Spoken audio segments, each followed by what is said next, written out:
Hi all, welcome to today's session. In this session, we will be dealing with one more sub-concept of limit continuity and differentiability, session 3, under Engineering Mathematics, semester 1. Before getting started, if you have not subscribed to my channel, please do subscribe and hit on the bell icon to get regular notification. If you have not watched the previous session, get back to the playlist of tutorial 1, limits, continuity and differentiability, and watch them and then come back to this so that it becomes clear.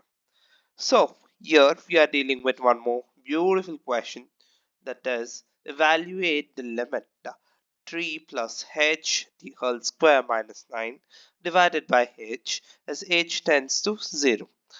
So this is such an excellent question. I'll tell you why is it excellent. Okay, this I solve it roughly over here.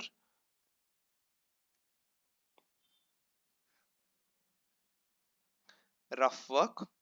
Okay, so when you substitute 0, 3 plus 0 the whole square minus 9 divided by 0, it becomes 9 minus 9 by 0, which is of 0 by 0 form. So what you call 0 by 0 form as? It becomes indeterminate, isn't it? Yes, it becomes indeterminate form. So in order to ignore this, we use a rule. Let's come to the solution part. We use a rule known as LH rule. So let's start with the solution using LH rule. What is LH rule? L'Hopital's rule or L'Hospital's rule. Okay, it depends on the different people pronounce it in different way. So I pronounce it as L'Hopital's rule. Okay, so for L'Hopital's rule, what does it mean? Differentiation of the numerator divided by the differentiation of the denominator and then applying the limits.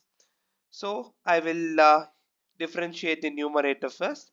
When you differentiate the numerator, you will be getting 2 into 3 plus h, okay, divided by differentiation of the denominator is nothing but 1 with respect to h, and then applying the limit as h tends to 0. Now you apply the limit, you will be getting 2 into 3 plus 0, which is nothing but 6. You're getting a finite value, and henceforth we are able to evaluate this question. Hopefully you're clear with usage of LH rule by this question, and these types of questions are very often asked for minute 1 marker or 2 marker questions. That's it. It doesn't carry more weightage. So you must know what are you using. You're using LH rule here. That's one important thing, and you must know how to differentiate over here and then apply the limits. That's very simple, isn't it? Okay. In the next session, we will be discussing about one more sub concept, which is beautiful, and yeah, it's pretty a lengthy question for some of them, but rather it's logical based question. That's it. Okay, if you have liked this video, please click on the thumbs up button. Please do share this video. Thank you. Have a nice day.